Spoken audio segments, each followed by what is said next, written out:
Coba deh bayangin, ada sebuah lahan pertanian, tapi dia nggak terikat sama tanah. Dia bisa berlayar melintasi lautan, nganterin makanan segar langsung ke tempat yang paling butuh.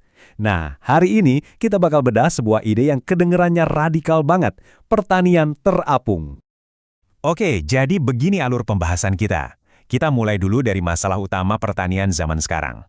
Terus kita lihat konsep agromobile yang kayak fiksi ilmiah ini, kita intip cara kerjanya, dan kita bayangin dampaknya buat dunia.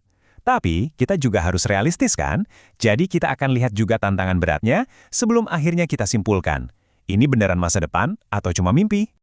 Jadi, kenapa sih kita sampai perlu mikirin pertanian di atas air? Nah, untuk paham itu, kita harus mundur sedikit dan lihat satu masalah mendasar yang udah ngebelenggu pertanian selama ribuan tahun.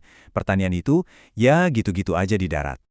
Pertanyaan ini kelihatannya sepele ya, tapi coba deh pikirin. Seluruh peradaban kita itu dibangun di atas asumsi kalau pertanian ya harus di satu tempat, nggak bisa pindah-pindah. Justru ketergantungan inilah yang diam-diam menciptakan banyak banget masalah. Karena nggak bisa bergerak, pertanian jadi rentan banget. Kalau ada bencana lokal kayak kekeringan, ya udah gagal panen semua. Karena lahan makin terbatas, kita jadi tebang hutan.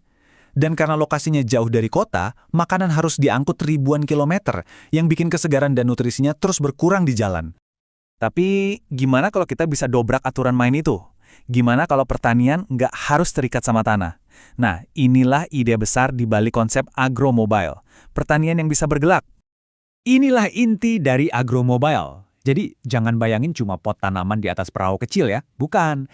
Bayangkan sebuah kapal kargo raksasa yang diubah jadi pabrik makanan mandiri berteknologi tinggi yang bisa berlayar kemanapun di dunia untuk menanam dan mengirimkan pangan. Bedanya tuh jelas banget. Di satu sisi, kita punya pertanian tradisional yang pasrah sama lokasi dan cuaca.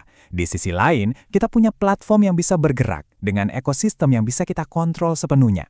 Intinya, kita beralih dari sistem yang pasif jadi sistem yang proaktif dan jauh lebih tangguh. Oke, konsepnya keren banget. Tapi gimana cara kerjanya di tengah lautan? Tanahnya dari mana? Pupuknya gimana?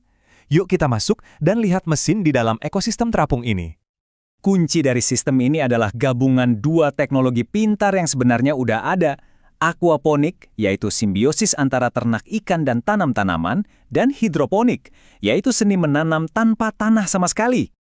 Nah, disinilah keajaibannya.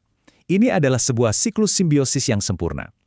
Kotoran ikan yang kaya nutrisi, yang biasanya jadi limbah, justru jadi makanan super buat tanaman. Nah, sebagai gantinya, tanaman-tanaman ini membersihkan airnya, jadi ikannya bisa hidup sehat. Nggak ada yang terbuang sama sekali. Limbah diubah jadi pertumbuhan. Oke, jadi kita punya teknologi